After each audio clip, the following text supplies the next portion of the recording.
예, 요번에 소개하는 책은 아프가니스탄 사람이에요, 작가가. 예, 유명하지 않고 우리한테는 좀 생소하고 이쪽에서는 유명한 사람인 것 같아요. 할레드 호세이니의 연을 쫓는 아이를 읽고, 딸이 중학생 때 읽었다고 하는 책이 내 눈에 들어온 건 TV를 보려고 소파에 앉았을 때였다. 누가 그 책을 소파에 가져다 놨는지 모르겠지만 책 표지에는 전 세계 51개국 2100만 독자를 감동시킨 최고의 소설이라는 문구가 상단을 채우고 있었다. 책을 펼친 건 단순한 호기심 때문이었다. 그냥 내용이 궁금했다. 소설의 초반과 중반부에서는 그다지 임팩트가 느껴지지 않았지만 후반부로 가면서 밝혀지는 진실, 그리고 가슴에 사무치는 절절한 이야기가 이 소설을 베스트셀러 자리에까지 올려놓았을 것이라는 추측을 가능하게 했다. 책을 다 읽고 나서 번역자가 쓴 옴기니의 말을까지 읽어보니 내가 예상했던 대로 이 소설 역시 자전적 소설이라는 결론에 다다랐다. 자전적 소설이라고 해서 그 내용이 실화라는 얘기는 아니다. 단지 소설가 개인이 경험했던 사실의 일부를 근간으로 하되 상상을 가미해 스토리텔링을 한 픽션이라는 뜻이다. 소설의 주인공은 아프가니스탄의 두 소년 아미르와 하산이다. 아미르의 아버지 바바는 사회 지도층 인사다. 하산은 아미르와 둘도 없는 친구지만 신분이 다르다.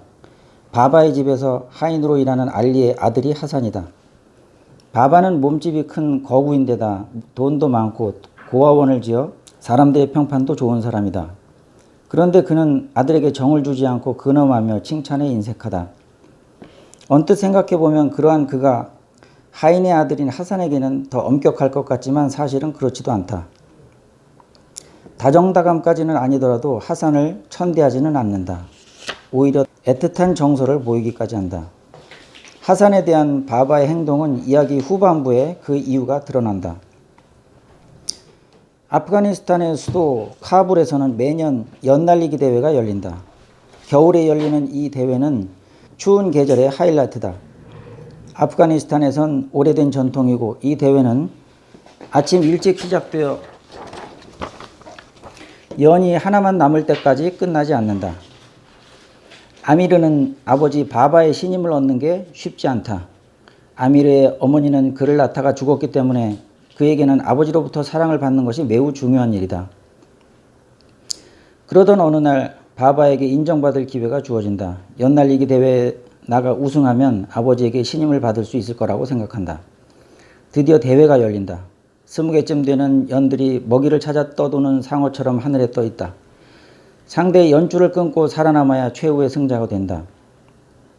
하산의 도움을 받으며 아미르는 끝까지 분투한다. 결국 최후의 승자가 됐지만 비극은 그때부터 시작된다. 바닥에 떨어진 연을 먼저 가서 차지해야 우승하는 경기인지라 하산이 먼저 뛰어가고 아미르가 뒤를 따른다. 하산이 아미르를 향해 한마디 한다. 도련님을 위해서라면 1000번이라도. 아미르와 하산에게는 공포를 가져다주는 아세프라는 친구가 있다. 그는 아버지의 친구인 마무드의 아들이다. 손가락 관절에 끼우는 격투용 쇠장갑을 끼고 다니며 아이들을 괴롭히는 아이다. 또래 아이들에게 아세프는 공포의 대상이다. 연을 찾아 뛰어가던 아미르는 먼저 도착한 하산을 발견한다. 그런데 그 장소에 악명 높은 아세프가 있었으니 아미르는 멀찌감치 떨어진 곳에서 무슨 일이 일어나는지 지켜볼 수밖에 없었다. 이윽고 충격적인 장면을 목격한다. 아세프가 하산을 성폭행한다. 아미르는 공포로 몸이 얼음처럼 굳어 움직이지 못한다. 하산을 아세프로부터 구해내야 한다는 생각을 하면서도 실행에 옮기지 못하고 이후 수많은 시간을 죄책감에 시달리며 살아간다. 그 일이 있은 후 아미르는 하산을 의도적으로 피해보지만 죄책감을 떨쳐버릴 수는 없다. 바바는 아미르가 연날리기 대회에서 우승한 것을 매우 흡족하고 자랑스럽게 생각한다. 아미르를 대하는 태도도 달라진다. 하산과의 관계가 너무 불편했던 아미르는 바바에게 제안을 한다. 바바, 새 하인을 드리는 것은 어떻게 생각하세요? 이 말을 들은 바바는 불같이 화를 낸다. 하산의 아버지 알리와 지낸 세월이 40년이며 알리와 하산은 아무데도 안 간다고 잘라 말한다. 아미르는 평생을 두고 후회할 죄를 짓는다. 자신의 시계와 돈 봉투를 가지고 알리와 하산이 기거하는 오두막에 들어간다.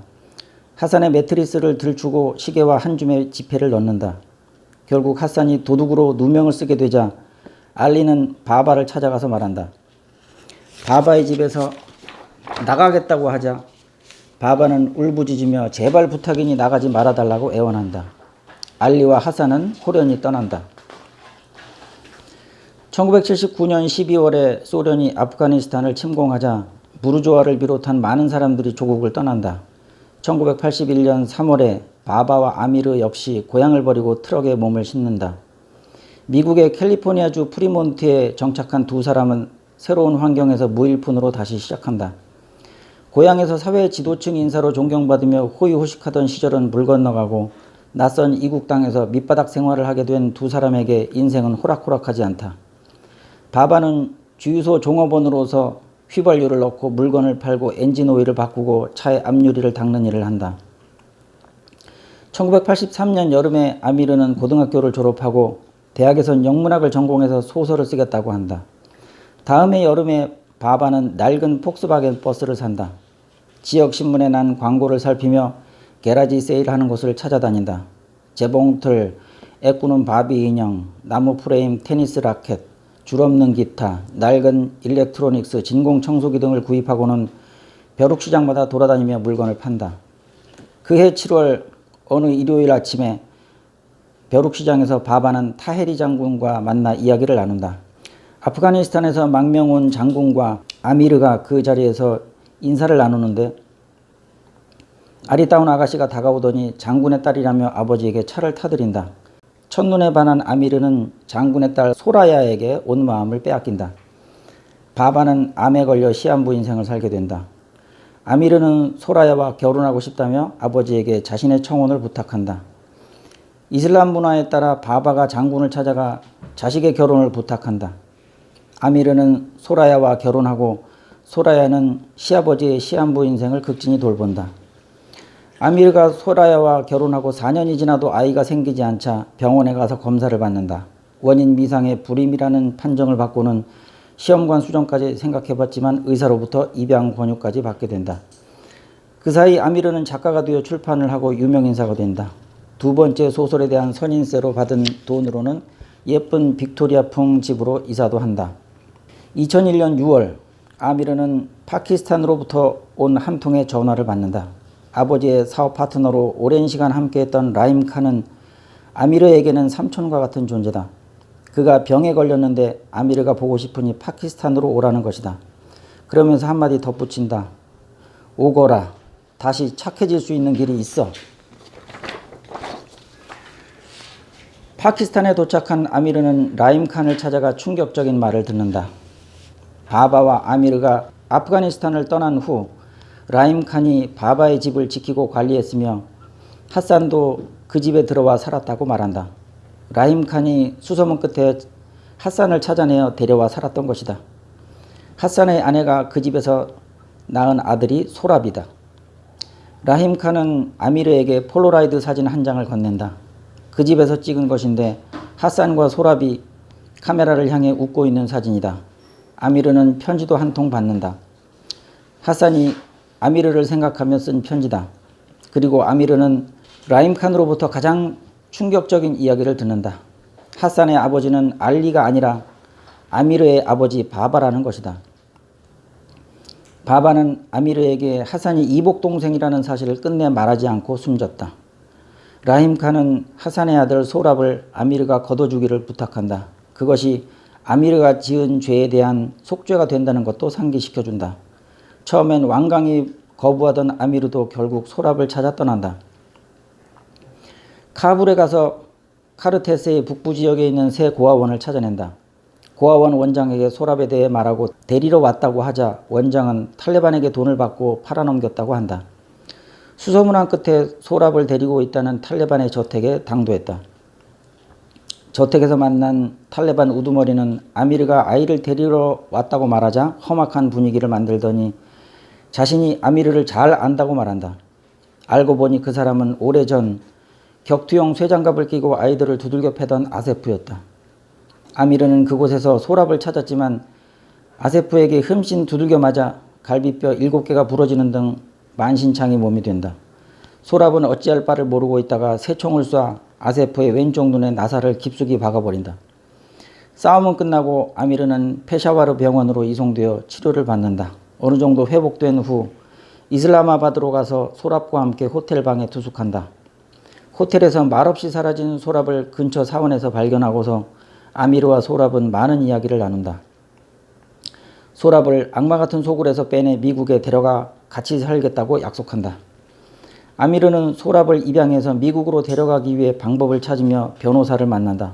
하지만 절차와 조건이 까다로워 거의 불가능에 가까울 거라는 말을 듣는다. 최선의 방법은 2년간 소랍을 고아원에 맡겨놓고 이민국에 서류를 넣고 기다려야 한다는 것이다. 소랍에게 상황을 설명하자 고아원에는 절대 안 가겠다며 절규한다. 이윽고 소랍이 욕실에 들어가 있는 동안 미국에서 아미르의 아내 소라야로부터 전화가 걸려온다. 미국에 사는 삼촌 샤리프에게 연락을 받았는데 즉시 소랍을 미국에 데려올 수 있게 비자를 내주겠다고 한단다. 기쁜 소식을 소랍에게 전해주려고 욕실 문을 열자 기겁을 하고 자빠진다. 소랍이 자살 시도를 한 것이다. 소랍이 병원으로 옮겨져 수술을 받는다. 소랍이 빨리 회복되길 바라면서 아미르는 소랍과의 대화를 시도한다. 고아원에 보내지 않겠다는 약속을 어긴 것을 용서해달라고 말한다. 그리고 미국에 데려가 주겠다고 약속하고서 함께 가주겠냐고 묻는다. 그리고는 옛날 기억을 떠올린다. 그의 답변을 기다리는 동안 나는 오래전 겨울에 있었던 일을 떠올렸다.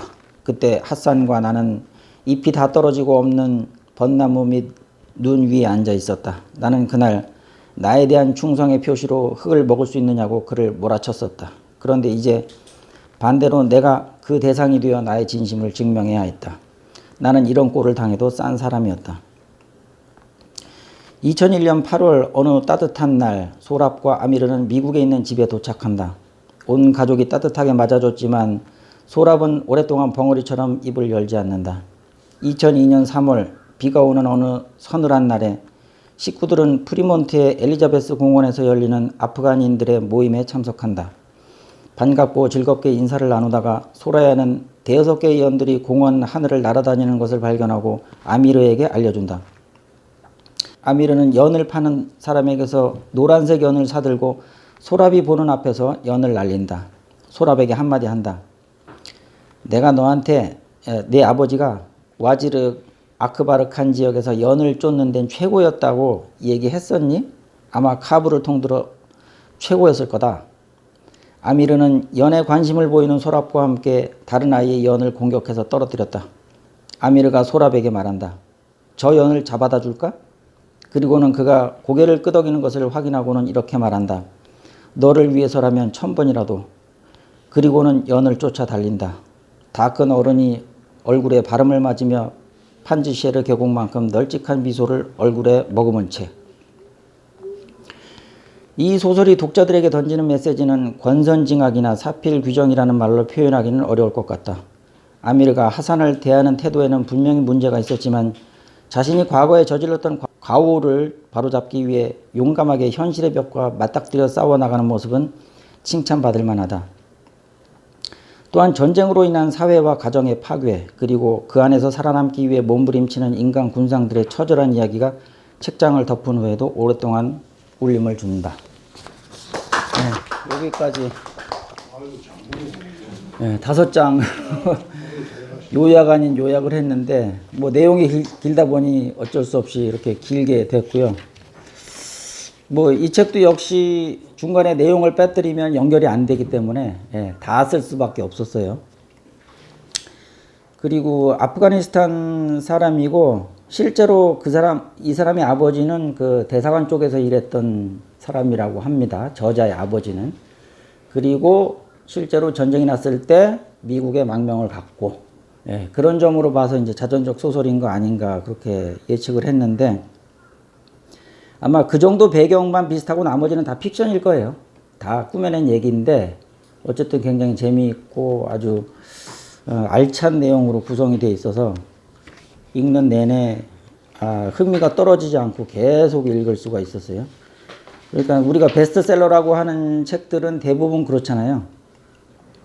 궁금증이 계속 일어나게 만들어서 책을 놓지 못하게 그 마력 같은 것을 발휘를 하는데 이 책도 역시 그런 것 같고 이쪽 세계에서는 아주 그 잘 알려진 작가인 것 같아요. 2100만 독자를 감동시킨 최고의 소설이라고 했으니까 이 사람이 또 이제 미국에 망명을 했잖아요. 그러니까 그쪽 세계에서는 유명하지 않을까 그런 생각도 들고 또 책을 이렇게 그 자연스럽게 읽어나갈 수 있게 되는 데는 또 그만한 번역자의 실력도 포함이 되어 있는 거죠. 번역자가 이상하게 번역을 해버리면 술술 읽혀나가지 않거든요. 그러니까 번역자 또한 굉장히 문장력이 있는 사람이라고 볼 수가 있고 모든 소설이나 모든 문학 작품은 문장력이 기본이 돼야 되잖아요. 그러니까 거기서 이제 뭐 비문이 나온다든지 그러면은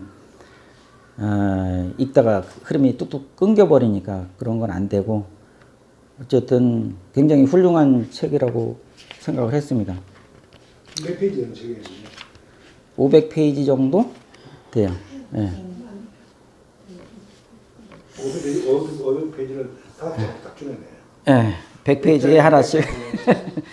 네. 근데 여기서 전체 구성은 어떤 거예요? 전체 구성? 소설의 예, 일단 뭐 워낙 방대한 책이니까 예, 제가 읽으면 못 읽을 책을 이제 선생님으로 인해서 또 한 번 읽게 된 게 너무 감사드리고요. 그 여기에서 아버지가 그 저기 동생이었잖아요. 왜 맡겼는지에 대한 얘기는 안 나오나요? 계급 문제. 하인이 있기 때문에. 자기가 밑에 있는 계급이 낮은 사람을 말하자면 겁탈해서 생긴 아이이기 때문에 그 아이를 자기 아이를 올리지 않았다. 그걸 얘기할 수가 없죠. 아, 덕탈에서 나온 아이라고? 네네. 그렇죠. 그 하인의 아들이니 아들이 아닌 아니 거잖아요. 그러니까 하인의 부인을 겁탈한 거니까. 아, 여기에 지금 그게 나왔었어요?